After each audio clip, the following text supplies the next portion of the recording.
ഇത് വെള്ളത്തിലിട്ട് കുത്ത ചക്കയാണ്. നോക്കി അത് കുതിർന്നിട്ടുണ്ട്. നമുക്കിനി ഇത് കുക്കറിലോട്ട് വാരിയിടാം. ഇത് ഉണക്കി വയ്ക്കുന്നത് നല്ലതാണ്. നമുക്ക് ചക്ക കിട്ടാതെ വരുന്ന സമയത്ത് ചക്ക വേവിച്ച് കഴിഞ്ഞാൽ ഏറ്റവും ഗുണമുള്ള സാധനമാണ് ചക്ക. ചക്കയെക്കാട്ടിലും ഗുണമാണ് ചക്ക. നമ്മൾ നല്ല വെയിലുള്ളപ്പോൾ ചക്ക വെറുതെ കളയാതെ അതൊന്ന് ഉണക്കിയെടുക്കുന്നു, നമുക്ക് പ്രയോജനപ്പെടും. സമ്മർ വെക്കേഷൻ നാട്ടിൽ പോയപ്പോൾ ഉണക്കിക്കൊണ്ട് വന്നാണ്. അന്ന് ഉണക്കിക്കൊണ്ട് എനിക്കിന്ന് പ്രയോജനപ്പെട്ടത്. ചക്കയെല്ലാം വേവിച്ച് തിന്നാനുള്ള കൊതി കൊണ്ട് കൊണ്ടുവന്നു. മുഴുവനെ കൊണ്ടുവന്ന് കഴിഞ്ഞാൽ ഭയങ്കര വെയിറ്റ് അല്ലേ. ഉണക്കുമ്പോൾ അത്രയും വെയിറ്റ് കുറയും. ഇനി നമുക്കിതിലോട്ട് ഒരു ഗ്ലാസ് വെള്ളം ഒഴിച്ചോളൂ.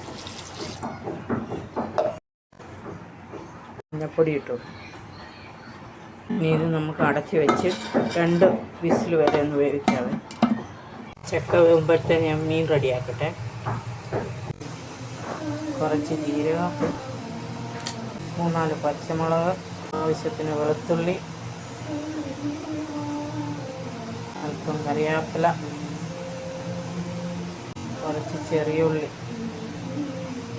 നിങ്ങൾക്ക് ആവശ്യമുണ്ട് ഇട്ടാൽ മതി, ഞാനങ്ങ് ഇടുന്നേ ഉള്ളൂ. മഞ്ഞൾപ്പൊടി നമ്മൾ ഓൾറെഡി ചക്കയുടെ വേവിക്കാൻ വേണ്ടിയിട്ട് ഇട്ടിട്ടുണ്ട്. ഇതിനി അരച്ച് കൊണ്ടുവരാം.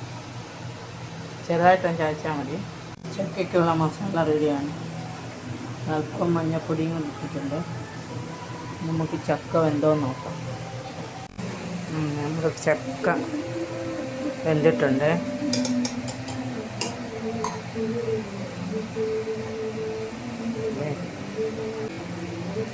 നല്ലപോലെ വെന്ത് നമുക്കിതിലോട്ട് അരച്ച് വെച്ചേക്കുന്ന അരപ്പിടാം.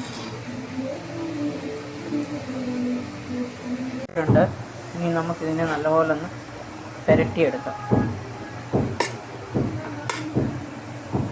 പുരട്ടിയെടുക്കുമ്പോഴത്തേത് നമ്മുടെ മീൻകറി ഇങ്ങനെ തിളച്ചുകൊണ്ടിരിക്കുകയാണ്. മീനും ചക്കയായിട്ട് നമുക്ക് കഴിക്കാം.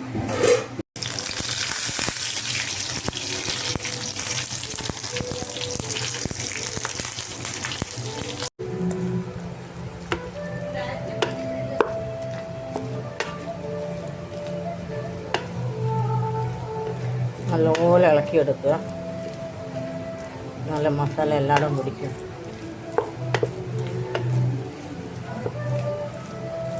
എടുത്തിട്ടുണ്ട്. പച്ച ചക്കയും ഉണങ്ങിയ ചക്കയും തമ്മിൽ വ്യത്യാസമുണ്ട്.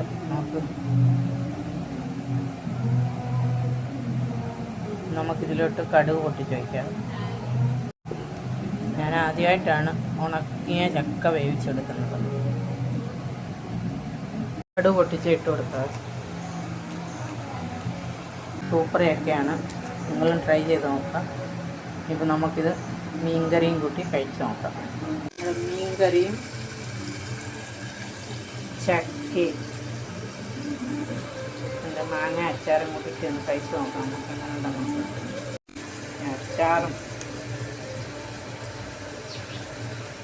മീൻകറിയും കൂടെ ഒന്നിട്ട് എല്ലാവർക്കും ഇഷ്ടപ്പെട്ടെങ്കിൽ ഷെയർ ചെയ്യുക, സബ്സ്ക്രൈബ് ചെയ്യുക, ലൈക്ക് ചെയ്യുക.